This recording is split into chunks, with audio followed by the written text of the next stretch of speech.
জুলাই আন্দোলনে ১ বছর পূর্তি হলো। প্রত্যাশার সঙ্গে প্রাপ্তির সমন্বয় ঘটেছে কিনা?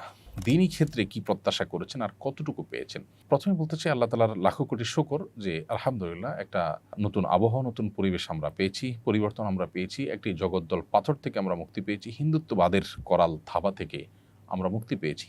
আমাদের শুকরিয়া আদায় করবার মতো অনেক জায়গা আছে। নিশ্চয়ই সেজন্য আল্লাহ তাআলার কাছে আমরা শুকর আদায় করি। সেই সাথে প্রত্যাশার সাথে প্রাপ্তির কিছু ক্ষেত্রে সমন্বয় ঘটলেও অনেক ক্ষেত্রেই অপ্রাপ্তি রয়ে গেছে। যে পরিমাণ দিনদার মানুষেরা, মাদ্রাসার শিক্ষার্থীরা যেভাবে তাদের জীবন বাজি রেখেছেন, এমনকি স্কুল, কলেজ, ইউনিভার্সিটির স্টুডেন্ট যারা জীবন বাজি রেখেছে, তাদের উল্লেখযোগ্য সংখ্যক ধার্মিক।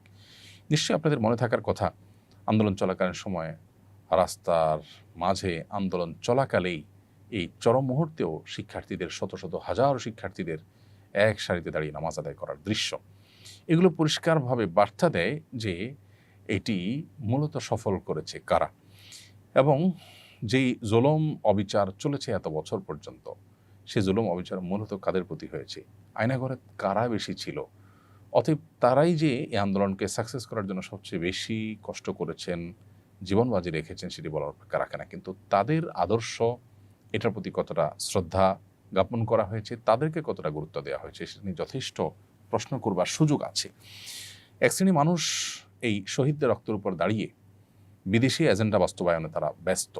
তারা এই দেশে মানুষের কল্যাণ সাধন করার চাইতে বিদেশিদের বিভিন্ন কৃষ্টি কালচারকে এখানে প্রতিষ্ঠা করবার জন্য তারা মরিয়া হয়ে উঠেছেন। বিভিন্ন এনজিওগুলোর শেখানো মন্ত্র, সেগুলো তারা অনবরত পাঠ করে চলেছেন এবং সেগুলোকে সুকৌশলে আমাদের এই রাষ্ট্রের মধ্যে প্রবেশ করাবার, প্রতিষ্ঠিত করবার তারা চেষ্টা করছেন।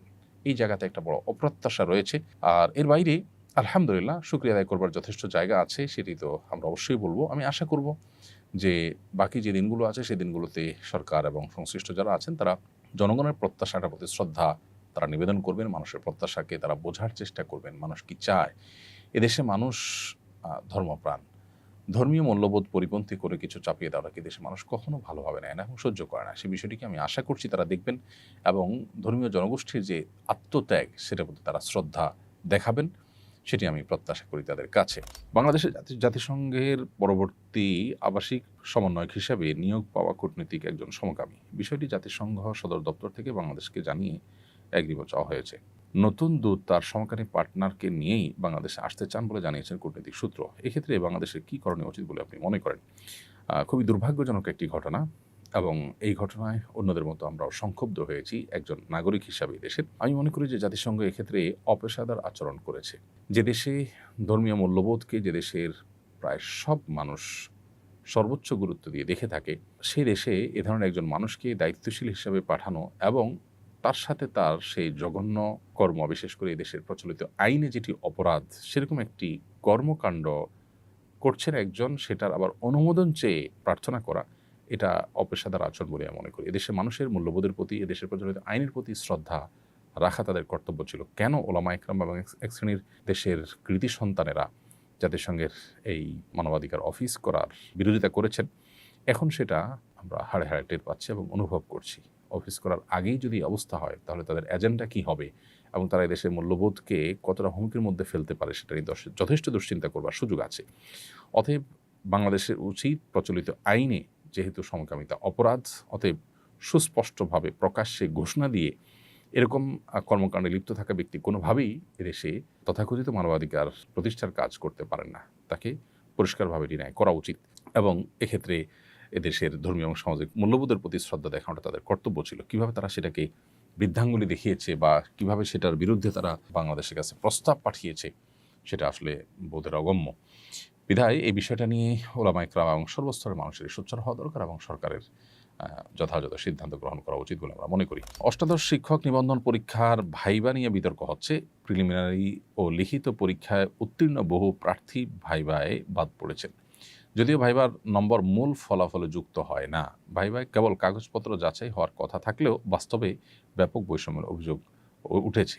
কাউকে শুধু নাম ঠিকানা জিজ্ঞেস করা হয়েছে, আবার কাউকে কঠিন প্রশ্ন করে ফেল করানো হয়েছে। পরীক্ষকদের মতাদর্শ না মিললেই ফেল করানো হয়েছে বলে আমার পর্যবেক্ষণ।